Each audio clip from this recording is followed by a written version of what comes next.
Muy bien, bienvenidos, ¿cómo les va? Seguimos caminando en esta primera semana de los ejercicios espirituales y hoy les vamos a presentar el segundo ejercicio sobre el pecado que San Ignacio nos propone.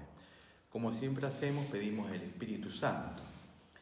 Ven Espíritu Santo, dame la gracia de poder contemplar, de poder reflexionar sobre mi ser pecador, pero sintiéndome amado misericordiosamente por Jesús. Ave María Purísima, sin pecado concebida. Segundo ejercicio sobre el pecado. Soy pecador. Aplicarán a nosotros el primer ejercicio y la historia del pecado de salvación. Nosotros hacemos parte de esta historia de salvación. Todos los seres humanos tenemos las raíces en el pecado y en el pecado capital. ¿Cómo actúa esto en mí? Estamos en la primera semana de los ejercicios que San Ignacio nos presenta, este segundo ejercicio de pecado. Por eso queremos pedir la gracia del conocimiento interno de nuestro pecado. A la cruz la tenemos delante de nosotros. La contemplamos. El que murió en la cruz, murió por mí. Vino a salvarnos, vino a rescatarnos. El misterio de la cruz y de la Pascua están en el centro y vienen a revelar lo que está oculto en el corazón. Viene a poner a la luz lo que está oculto y a regalarnos la gracia de la redención para poder reformar y transformar nuestra vida. Venimos caminando juntos, considerando especialmente la misericordia de Dios y la misericordia de Dios que va a cambiar nuestras vidas. Una misericordia que no solamente perdona, sino que reconstruye y rehabilita. Una misericordia de Dios que Ignacio la siente y la expresa, la vive y nos deja plasmada en estos ejercicios espirituales, para que pueda llegar hasta el fondo de mi alma. Si es que Dios la concede y nosotros somos dóciles, porque así Dios se da y nos perdona. San Ignacio nos lo hace pedir variadamente para disponernos, poner los medios para que esa misericordia nos llegue al fondo. En esta etapa en la que debo fomentar el momento de soledad.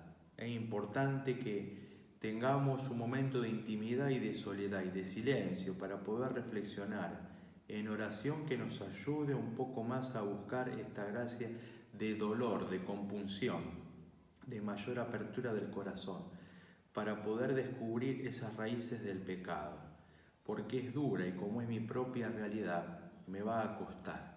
Por eso yo te invito a que en este tiempo estés un poco más atento a esto y poder cuidar tu momento de oración y de silencio. Nuestro ego, que nos traiciona siempre porque nos la creemos y creemos que nosotros solo podemos. Y eso es mezquino, pero tenemos que ser humildes y dejarnos ayudar por el Señor para que Él pueda transformarnos. Paralelo, pero no con mucha más fuerza, Dios obra y llega con su amor a donde nosotros no podemos. Dios es el que va a dar vuelta porque donde abundó el pecado, sobreabundó la gracia, nos dirá San Pablo en la carta a los Romanos. Y en esto vamos a poner el acento, en esta conversión, a los que somos llamados desde el comienzo del mensaje público de Jesús.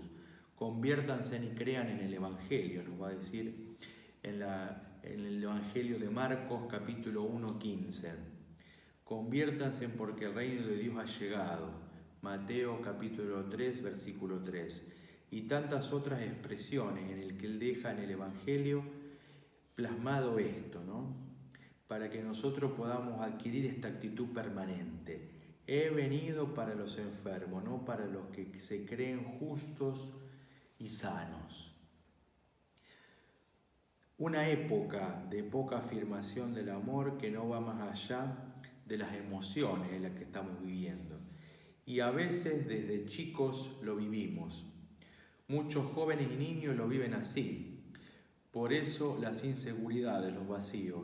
Es muy difícil en este tiempo sentirse verdaderamente querido. Uno ocupa un lugar en el cuidado y en el interés del otro. Esto nos lleva a seguir reclamando y demandando. Por eso decía que este círculo donde nosotros, pobres, con nuestros pobres recursos, intentamos sostener algo, que si no lo hago desde el espíritu o desde mi contacto con Dios, no podré tener esa mirada hacia los demás. Por eso a veces me sentiré superior y es muy difícil alcanzar la verdadera paz equilibrada para hacer lo que uno tiene que hacer. Por eso esto es importante, recordar que ese vínculo que está roto con Dios, con los demás y con nosotros mismos, con la creación, bueno, es un vínculo que tenemos que trabajar. Recordemos pedir la gracia de Dios, dolor intenso y lágrimas de mis pecados. Pediremos también sentir las consecuencias del pecado en mi vida, el encerramiento en mí mismo y cómo el encuentro con Jesús, mi Salvador, su mirada me liberan de las ataduras. Reconocer mi miseria y ponerla en la mirada, en la misericordia de Dios. Dejarme hablar por Jesús y que Él me diga cómo ve mi realidad de pecado y de mi fragilidad en mi vida. Así pueda reconocer mis faltas.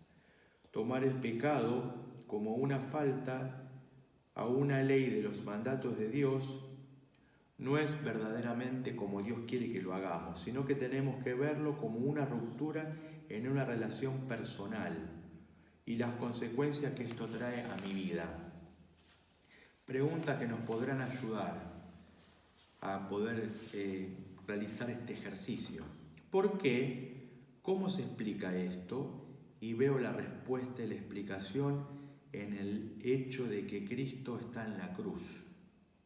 Él se ha hecho creador en el hombre, del hombre, de vida eterna. Ha venido a morir por mí en la cruz. Me amó y se entregó por mí a la muerte por mí. Gálatas 2:20. Esto es lo que ha hecho Cristo por mí. Miro a Cristo en la cruz y me miro a mí. Entonces debo resurgir en mí fuertemente la experiencia de vergüenza y de confusión, porque yo no he sido tratado como otros. Pero no debe quedar esto ahí. Debo tener una reacción en favor de Cristo que hizo eso por mí. ¿Qué he hecho por Cristo? ¿Qué hago por Cristo? ¿Qué voy a hacer por Cristo? Notar que la respuesta a esta última pregunta no tiene que ser necesariamente hacer una lista de cosas, sino que es más bien, tiene que ser una actitud general, algo así como amarle y entregarme hasta la muerte por Él. ¿Quién de verdad siente esa pregunta profundamente percibe que surge en su interior una gran duda, una gran deuda con Cristo? Y este crucificado, la señal de que comienzas a aceptar su amor, el dejarte amar aún siendo pecador, es que comienzas a percibir esta deuda con Él. Así la vergüenza de nuestra exclamación, yo con Él he sido, no me merezco esto, de aquí y de ahora. Y la confusión, ¿cómo se explica esto? Reflexionar en oración, recordar las 3 preguntas que surgen al responder a otra pregunta. ¿Qué ha hecho Cristo por mí? Ambas constituyen la historia de salvación, mi historia de salvación. A muchos santos ante la devoción al crucifijo han tenido una segunda conversión más fuerte que la primera. Por eso es importante hacer este ejercicio ante la cruz de Cristo, Entonces así sacaremos en él fruto tan deseado, que cuál es, sentirnos pecadores perdonados misericordiosamente. Haremos la experiencia de la salvación. Te invito a hacer la experiencia de la salvación. Sentirnos rescatados por tanto amor entregado por nuestro Padre Dios. Entonces se resume en esto: ver la historia, ver mi historia de pecado a la luz de la misericordia de Dios, para que Él realice la salvación en mí. En todo amar y servir.